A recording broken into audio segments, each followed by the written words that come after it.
Assalamualaikum warahmatullahi wabarakatuh. Selamat pagi semuanya anak-anak. Bagaimana keadaannya? Kita mengawali materi pembelajaran di kelas 11 ini. Tolong bedakan dengan kelas 10 yang tahun lalu. Kita di sini nanti lebih mementingkan dari apa itu, tidak hanya dari definisi, tapi kita juga nanti ada praktek meskipun secara daring. Nah, kita juga banyak dari istilah-istilah yang mungkin belum kita pelajari ya. Jadi kita sebenarnya menggunakan buku ini, yaitu buku Seni Budaya yang ke-13 ya. Bisa kalian nanti ambil di perpus ya.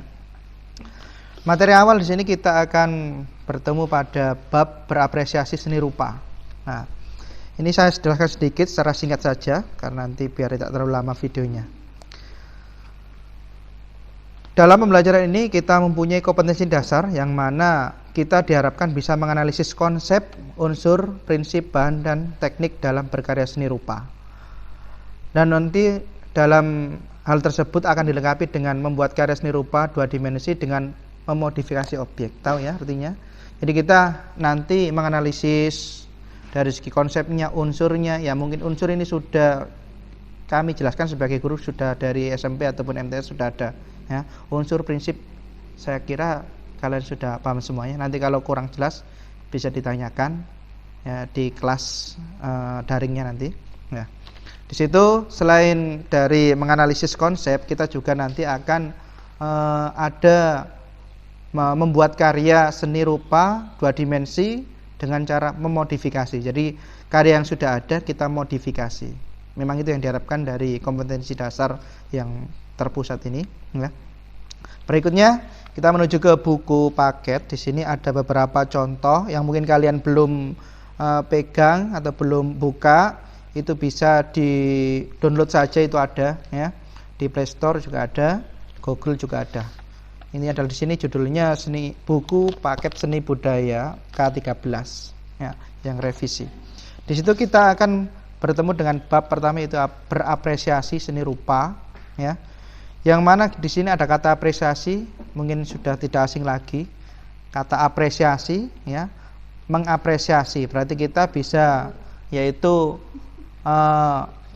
menilai, menghayati, menghargai dan sebagainya. Yang mana itu adalah intinya suatu karya itu kita hargai, bukan harga berapa harganya, tapi di sini kita hargai dari segi pembuatannya, konsepnya, ya, kita hormati dan sebagainya.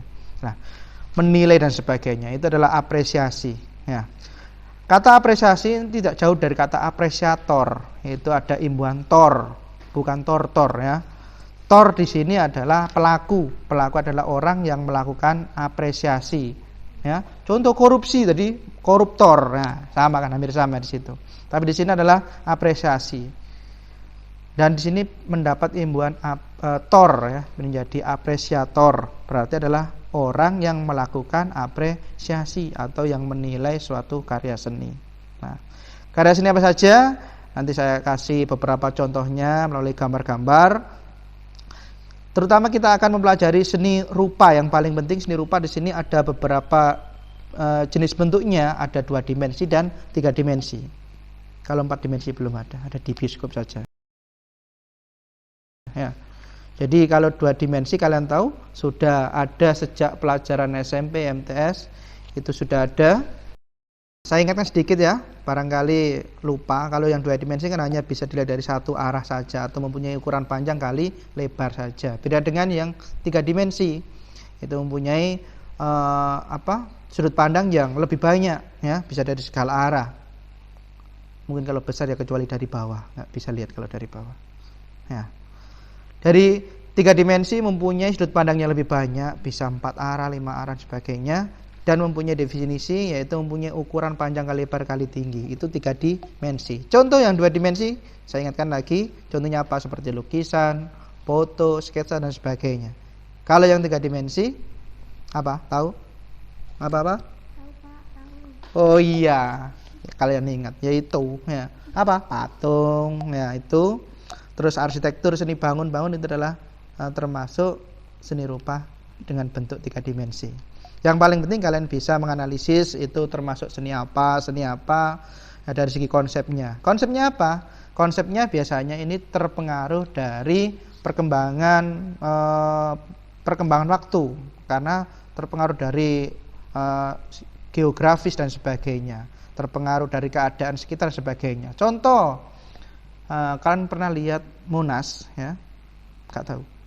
Monas, Monumen Nasional. Di barat sana, di Jakarta ya. Itu terutama bangunan-bangunan yang seperti itu kan 3 dimensi. Itu mempunyai konsepnya yang mana sudah dikembangkan dari Pak Soekarno dan seniman yang mendesainnya itu aslinya adalah untuk memberikan semangat pada generasi muda atau masyarakat warga Indonesia pada waktu itu ya.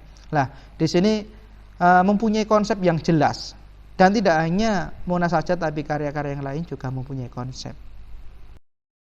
Baiklah, untuk mengawalinya poin yang pertama di situ nanti kita akan bertemu poin A, yaitu pengembangan sikap apresiatif seni rupa ya. Yang mana di sini kita tahu bahwa setiap manusia itu dianugerahi oleh Tuhan yang mana disebut sense of beauty. Jadi mereka pasti mempunyai rasa keindahan masing-masing, yang mungkin tingkat keindahannya itu berbeda-beda. Tapi dari sini kita bisa pelajari kalau keindahan itu tidak hanya dari rasa saja, tetapi dari teori-teori yang mana seperti halnya prinsip seni, unsur seni dan sebagainya. Itu nanti bisa menjadi pertimbangan suatu karya itu bisa dikatakan bagus atau tidaknya ya.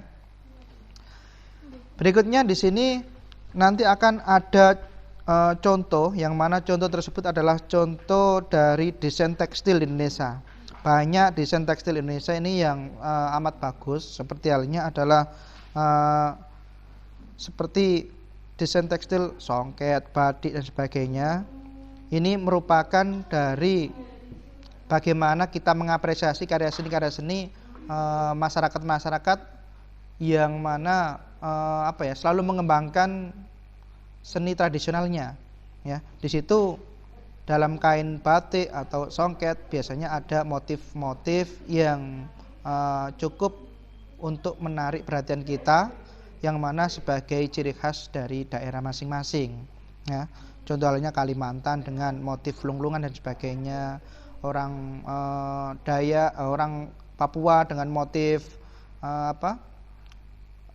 manusia ya, ada stilasi, deformasi dan sebagainya. Itu nanti kita bisa pelajari. Lihat contoh-contoh berikut ini ada ya. Nah, itu bisa dilihat ya. Berikutnya yang B, yaitu pengembangan sikap empati kepada profesi seperti seniman dan budayawan. Mereka memang harus mempunyai sikap empati kepada seni rupa yang lebih daripada kita sebagai pelajar.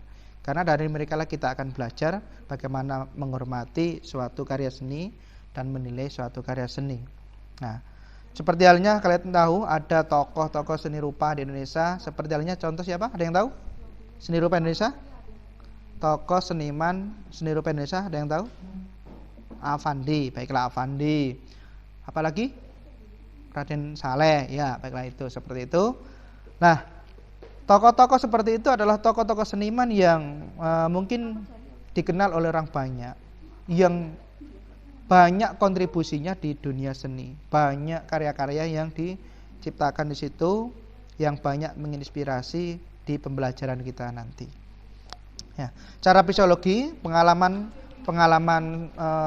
berkesenian atau menorehkan perasaannya kepada media, di sini mereka pasti mempunyai banyak konsep dan banyak teknik yang bermacam-macam dan bervariasi. Hal itu hanya bisa diperoleh jika mereka ada yang dilakukan. Jadi tidak bisa berangan-angan terus kita bisa menemukan konsep tanpa adanya praktek di situ. Jadi mereka selalu bereksperimen, membuat cara karya baru, cara-cara karya yang mungkin belum pernah ada terus mereka membuat. Pernah dengar ada karya lukis berbahan dengan alami, di pewarna alami dari dedaunan dan sebagainya. Ada juga lukisan yang terbuat dari bahan peralatan alat mandi, ya, Contoh ya seperti sabun, pasta gigi dan sebagainya. Itu ada, ya. Dan di situ kita tidak hanya lepas dari itu saja. Nah, berikutnya yaitu yang nomor 3 adalah mengamalkan perilaku manusia berbudaya dalam kehidupan bermasyarakat. Ya. Di situ kalian tahu ada kata budaya. Budaya itu dalam kehidupan masyarakat sangat sangat besar dari segi kehidupan masyarakat itu untuk mengembangkan. Budaya itu pasti biasanya berkembang, maka disebut membudaya, ya. Yang perlu dipahami adalah hakikat dan pengertian budaya atau kebudayaan. Perlu dicatat ya kalau nanti nggak tahu, ya. Kata budaya berasal dari bahasa Sanskerta, ya. Budaya, ya. Budaya bentuk jamak dari kata budi, yang berarti adalah akal dan nalar. Jadi selain berpikir, ya, nalar itu nanti juga perlu disikapi bahwa penciptaan suatu budaya itu tidak main-main, tapi berasal dari nalar manusia. Jadi kata kebudayaan dapat diartikan hal-hal yang berhubungan dengan budi, akal, dan nalar, ya. Dapat berhubungan dengan budi, akal, dan nalar. Menurut Kuncoro Ningrat,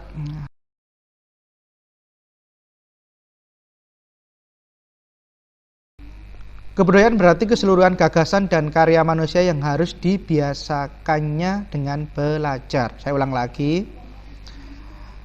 Kebudayaan berarti di sini adalah keseluruhan gagasan dan karya manusia yang harus dibiasakannya dengan belajar, beserta keseluruhan dari hasil budi dan karyanya itu.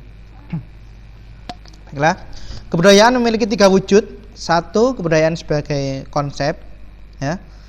Nomor 2 adalah kebudayaan sebagai aktivitas. Yang nomor 3 adalah kebudayaan sebagai artefak. Ngerti ya maksudnya? Coba saya ulang lagi. 1 sebagai konsep, nomor 2 sebagai aktivitas, nomor 3 sebagai artefak. Apa itu konsep? Apa itu aktivitas? Apa itu artefak? Nah, kalian tahu? Kata konsep ini berarti masih tahap di sini suatu perencanaan yang diyakini. Suatu perencanaan masyarakat yang dulu yang sampai sekarang masih diyakini. Itu bisa dikatakan sebagai budaya, sebagai konsep. Ya. Jadi konsep budaya yang muncul dari zaman dulu sampai sekarang yang masih dipegang teguh oleh masyarakat sekarang, itu banyak juga yang berupa konsep saja, ya. Itu ada. Contohnya apa? Budaya sebagai konsep di sini. Budaya sebagai konsep adalah bagian seperti halnya ada tatanan, aturan, ataupun sesuatu yang menjadi larangan, ya. Di sini contohnya apa? Budaya sebagai konsep. Contoh, kalau orang Jawa biasanya jangan menyapu pada waktu malam hari, ya. Itu hanya konsep. Jangan mencuci pada malam hari, ya, karena zaman dulu tidak ada energi listrik, ya. Jadi mungkin meskipun mencuci atau menyapu itu masih meninggalkan sisa-sisa kotoran, ya. Dan yang kedua adalah budaya sebagai aktivitas. Jadi budaya yang di situ menciptakan suatu aktivitas masyarakat tertentu. Contoh adanya budaya mungkin grebek suro, mungkin adalah budaya yang membangun suatu aktivitas lagi, yaitu seperti sedekah, ya, sedekah bumi dan sebagainya, ataupun yang memunculkan suatu aktivitas yang secara membudaya atau dari tradisi zaman dulu sampai sekarang itu ada aktivitas yang berhubungan dengan masyarakat dahulu sampai sekarang masih dikerjakan, ya, seperti upacara adat dan sebagainya. Itu kan menciptakan suatu aktivitas itu dari budaya zaman dulu sampai sekarang yang masih dikerjakan. Yang nomor 3 adalah artefak. Artefak ini adalah sebagai halnya mempunyai arti adalah sebagai peninggalan, ya. Contoh apa? Budaya artefak. Contoh budaya candi. Tahu candi? ya. Candi berasal dari kata Candika Graha, ya, berarti rumah kematian. Ya, di situ biasanya candi zaman dulu digunakan untuk tempat sembahyang atau memuja para dewa-dewi yang sebelumnya sebenarnya digunakan untuk penyimpanan mayat atau jenazah. Nah, candi akhirnya secara berlambat laun digunakan untuk tempat sembahyang atau pemujaan para dewa-dewi atau roh nenek moyang. Itu adalah candi. Yang untuk terakhir, silakan kalian bisa rangkum materi dari saya ini karena di situ nanti kita akan adakan tanya jawab, ya, bisa di kelas nanti kita, ya, di kelasnya, dan di situ kita bisa saling sharing tanya jawab mana yang kurang jelas dan mungkin ada pertanyaan dari saya biar kalian bisa menjawab. Ingat, kalian mendengarkan itu berarti kalian mengikuti pembelajaran hari ini. Nah, mungkin dari saya cukup sekian. Kalau ada pertanyaan silakan tanyakan di kolom pertanyaan. Dari saya terima kasih. Assalamualaikum warahmatullahi wabarakatuh.